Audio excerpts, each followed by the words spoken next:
kondisi, mulai dari benda-benda atau alat-alat zaman dulu itu banyak tertinggal di Sungai Berantas, sepanjang Sungai Berantas dan di alas-alas tertentu atau gunung-gunung tertentu. Itu kenapa? Nanti kapan hari nanti akan aku ulas. Biar semua itu tahu dan tidak mempunyai pemikiran yang salah. Salah-salahan. Itu permainan YouTube atau permainan dagang. Saya tidak mau dibilang gitu. Karena saya itu apa adanya. Saya menguak itu dengan cara saya sendiri dan dengan cara laku saya sendiri selama 20 tahun itu ndak dilu. Itu saya menyikapi kenapa kok enek yo Mas iki nduk Berantas iki kok iso sampai wesi keris iki kok ono nduk Berantas iki kok iso. Itu saya kuat dengan cara cuma ndak perlu viral juga, dengan cara magic juga saya pernah melakukannya, dan dengan cara tafakur, dengan cara menyelami, mendalami, bahkan mengangkat sampai saya pelajari antara korosi, platina, plating, setiap benda-benda yang mempunyai usia lama. Itu saya sudah saya pelajari dan saya ada contoh bahwasanya fakta lah, ada faktanya, saya nanti akan menguaknya. Jadi Mas, ada banyak teman-teman yang nonton video kita juga bertanya kok setiap tahun istilahnya benda-benda di Berantas itu diselami terus, kok nggak habis-habis sih kayak gitu. Iya, karena gini, saya paham kalau sampean bicara gitu gini. Orang pasti bertanya, kok saya sering menemukan dan banyak benda-benda yang saya temukan. Pasti orang-orang itu berprasangka seperti itu. Gini, selama perjalanan saya beberapa tahun itu sudah menelusuri Berantas ini mulai dari Blitar, bahkan sampai sepanjang Blitar sampai mulai Mojokerto, bahkan ini aja mau ke Sidoarjo sampai muara mana itu laut. Mungkin tiga ben mungkin tiga ben piye bahasa Jawa ini tiga ben. Lah ini Berantas dok, Sungai Bengawan ini mulai Bojonegoro ini sampai Solo, dari dulu itu sudah banyak perjalanan saya menyelami di situ. Lah yang cari itu bukan grup saya atau grup Kebo Marcuet saja, banyak ya, banyak sekali, bahkan kalau ngumpul itu ada sekitar 200 orang. Ada 200 orang, itu pun mempunyai grup sendiri.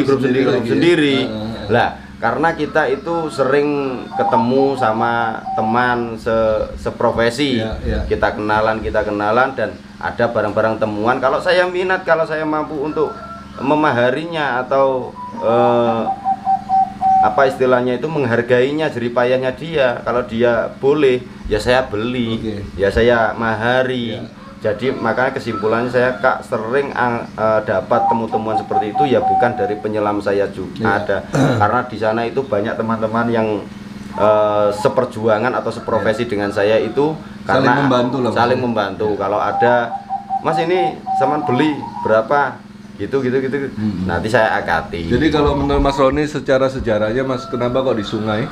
Itu karena peperangan atau karena perubahan sungai itu dulu di sebelah sana sekarang sebelah sini, atau karena longsor atau karena apa Mas? Ini kalau ini menurut asumsi saya sendiri dan yang saya pelajari selama saya berprofesi sebagai penyelam menelisik sejarah.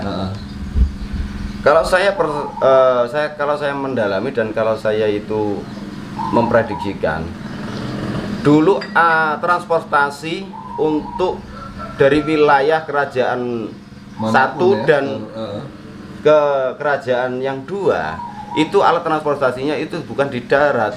Kalau di darat itu memakai kuda, kalau di sungai itu memakai perahu. Nah, sekarang aja sudah ada dulu perahu yang tol, Mas, ya? Apa? Belum ada tol dulu ya? Ya belum ada tol. Kok tol jalan Papingan belum ada kok. Yang aspal aja belum ada. Aspal itu dibuat dari apa ya tidak tahu. Cuma inspirasi saya itu pernah saya telusuri kenapa kok banyak peninggalan sejarah yang terbuang atau terbengkalai di dalam dasar sungai. Lah itu yang saya pelajari itu, bahwasanya alat transportasi dulu itu memang di laut dan di sungai-sungai besar. Lah sungai besar di Jawa itu ada beberapa sungai. Ya. Lah termasuk Sungai Berantas juga Bengawan Solo itu. Ya. Lah Sungai Berantas dan Sungai Bengawan Solo itu adalah muara alat transportasi zaman kerajaan dulu, dari kerajaan Kediri, Ndoho, Ya. sampai kerajaan Mojopahit atau kerajaan manapun. Bahkan kapal dari luar pun ya lewat Berantas Bahkan juga, ya? dari luar pun itu mulai dia bermuara di laut sampai bersandar di pinggiran Berantas, dan nanti perjalanannya akan ditempuh lagi ke lewat Berantas ini. Gitu. Jadi mulai era kerajaan sampai era Belanda itu banyak ditemukan di sungai-sungai Berantas karena artefak-artefaknya. Karena apa? Yaitu alat transportasinya dulu itu di Sungai Berantas. Dan kenapa kok ada temu-temuan di beberapa titik Sungai Berantas? Tidak semua sepanjang Sungai Berantas itu ada temuannya. Jadi jangan salah paham. Sungai Berantas sepanjang itu ada beberapa titik emang sering ditemukan benda-benda kuno. Jadi kalau kita mencari itu kok tidak harus menjegur lah. Yaitu menyelami di setiap Berantas ngawur, enggak ngawur kita itu. Kita itu menelisik atau melacak suatu peninggalan yang dulunya itu ada jarahan, ada apa itu namanya, perompak atau peperangan. Di situ terdapat peperangan, berarti di situ itu terdapat benda-benda yang ditinggalkan, entah dibuang, entah perahunya atau kapalnya ditenggelamkan, itu banyak. Bahkan serpian-serpian, karena saya mempelajari dan saya bisa memahaminya karena dari bentuk serpian-serpian tersebut yang saya pelajari. Gitu. Terus ada lagi, kalau dari korosi sebuah sungai itu memang betul. Dulu kalau saya menganalisa, dulu Sungai Berantas itu tidak lurus. Dulu sungai setiap sungai apapun lah, sungai yang lawas, sungai yang emang eranya dulu itu menggak-menggok kayak gitu. Saking derasnya air, saking derasnya arus, itu belum ada apa itu namanya, anggelan apa, dam itu apa ya, dam lah. Ya, belum adanya dam, itu sungai kan langsung labas, tidak ada penghalangnya, tidak ada penghalangnya. Jadi korosi pasti.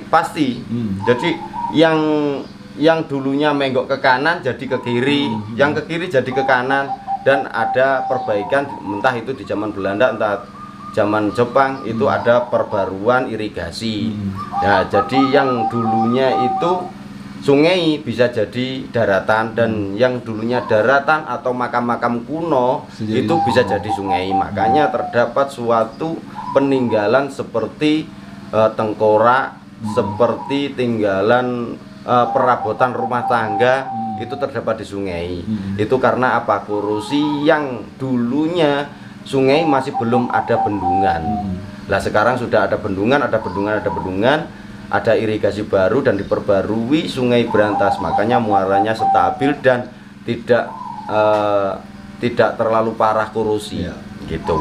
Oke Mas, jadi ada banyak alasan lah ya kenapa Berantas itu sampai sekarang menyimpan begitu banyak artefak Mas ya. Betul sekali. Mulai dari sejarah peperangan, mulai sampai dari perabotan rumah tangga dan macam-macam ya. Juga seringkali ditemukan paku-paku kuno ya. Paku-paku kuno itu kan istilahnya pakunya kapal ya. Iya, pakunya kapal itu ya, makanya saya bisa menyimpulkan karena kenapa kok alat transportasi itu ada di Sungai Berantas.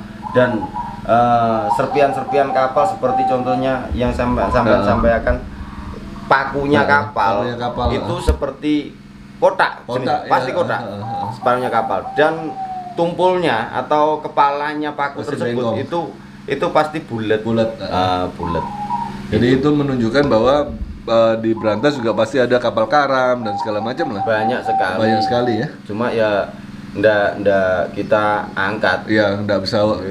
Buat ada apa juga. Kalau mungkin sudah masuk YouTube juga, kapal yang ditemukan alat transportasi sungai itu sudah ditemukan di wilayah Bojonegoro, tepatnya di sungai. Kalau saya pernah itu saya berbulan-bulan di sana nginep cari di sana. Jadi masih ada Di daerah bangkai kapal? Ngerau, iya, di daerah Ngerau, Heeh. Kalitidu, Bojonegoro, Oke. tepatnya. Oke. Desa Ngerau. Heeh. Kalau nggak percaya bisa disurvei ya. Heeh. Di pinggir Sungai Jadi Berantas. itulah membuktikan sejarah sungai di Jawa ini menyimpan begitu banyak artefak-artefak Mas ya. Betul sekali. Makanya kenapa kok kita seprofesi, teman-teman ada yang mencari di Bengawan Solo, ada yang mencari di Berantas, bukan saya saja. Itu banyak yang menguak sejarah, ada yang menguak misteri, dan ada yang juga mengeluarkan peninggalan-peninggalan sejarah dulu. Tapi hanya beberapa orang yang bisa memahami dan emang diterjuni untuk menguak sebuah sejarah baru gitu loh. Oke guys, saya harap ini menjawab banyak pertanyaan teman-teman tentang kenapa kok masih sering ditemukan artefak-artefak bersejarah di bantaran Sungai Berantas, Bengawan Solo, bahkan di Sungai Musi. Wah, nggak terbilang sampai hari ini masih banyak orang-orang masih temukan keramik-keramik, masih temukan perhiasan-perhiasan emas di Sungai Musi, bahkan di mana mungkin di Kalimantan juga atau di pulau-pulau lain banyak, cuman nggak banyak yang Jawa. explore. Ya, Iya, bukan di Jawa aja, semua wilayah dan manapun, Ya, termasuk pasti ada serpihan masih sejarah ada. sana ya. Kalau ada sejarah, pasti di situ tersimpan benda-benda bersejarah. Ya, oke. Kalau tidak ada sejarah, pasti tidak ada tersimpan benda-benda bersejarah. Ya, Pasti. karena Jawa ini salah satu pulau tertua lah Mas ya. Iya betul. Pulau istilahnya cikal bakalnya Nusantara ya di Jawa Cikal ini. bakalnya Nusantara itu ada di Jadi Jawa. Saya sejarah itu penuh ada di Jawa ini. Makanya kita itu bangga dan berbangga sekali menjadi orang Jawa dan menjadi bangsa yang Indonesia ini, bangsa Indonesia ini. Karena apa? Orang Jawa itu menyimpan suatu fenomena baru dan banyak ya, ditemukan sesuatu yang baru juga, yang banyak orang itu belum bisa menyimpulkan apa itu dan di mana itu. Tapi banyak tersimpan di Pulau Jawa. Saya bisa menyimpulkan karena apa? Lebih tua gimana? Ada fosil dan ada bentuk sebelum adanya kerajaan itu sudah ada peradaban. Kenapa kok ada peradaban? Ada fosil seperti Pithecanthropus, Mojokertoensis. Gitu. Saya dulu singgare gak sekolah. Jadi yang dinamakan raksasa itu memang ada di Jawa. Ada di Jawa. Ya. Jadi Ya. yang di daerah mana itu dibilang Balung Buto apa itu kan itu istilahnya peradaban itu udah ada jauh sebelum manusia modern itu ada di Pulau Jawa ini. Dan saya memberi saran kepada semua, kalau ini dilihat oleh banyak orang, saya pribadi menghimbau kepada semuanya bahwasanya jangan tinggalkan sejarah. Dening ngopo nek awake dadi wong Jawa aja ninggalno Jawane. Diarani Jawa niku ngreksa manunggaling rasa. Nggih tetep awake dhewe ngaugemi Jawane, nggih tetep eling karo sing gawe urip, nggih mau nggih sing diarani Mbau Reksa niku sing kuwasa niku nggih Sang Hyang Wenang, Sang Hyang Widi, Sang Hyang Agung. Nek biyen niku Sang Hyang Wenang, Sang Hyang Widi, Sang Hyang Agung, nek saiki Tuhan Maha Besar, Tuhan Maha Kasih, dan Tuhan Maha Penyayang. Kemungkinan besi jenis perunggu ini memang kebudayaan kita jauh sebelum zaman Majapahit Mas ya. Jauh. Sebelum kan kerajaan Majapahit itu insya Allah ya Islam sudah masuk. Dari zaman peralihan atau para wali itu sudah memasuki wilayah Jawa. Lah, kalau zaman Hindu Buddha itu Islam belum masuk. Itu menurut saya, cuma ada kajian yang lebih luas lagi, mungkin teman-teman ada yang bisa menyimpulkan. Lah kalau ini menurut saya malah lebih identik tua lah, ya? lebih tua juga. Kenapa saya menyimpulkan ini, kenapa kok dibuat sampai logam perunggu? Ini juga mengandung unsur juga, bila mana tidak bisa kemakan usia atau kemakan korosi. Seperti halnya emas, emas juga lebih abadi, iya. Makanya saya juga bingung kemarin itu, kok temuan kok ndak ada korosinya, cuma pelekat ori, platina kalau platinanya ya. Platina ori, seperti ini platina.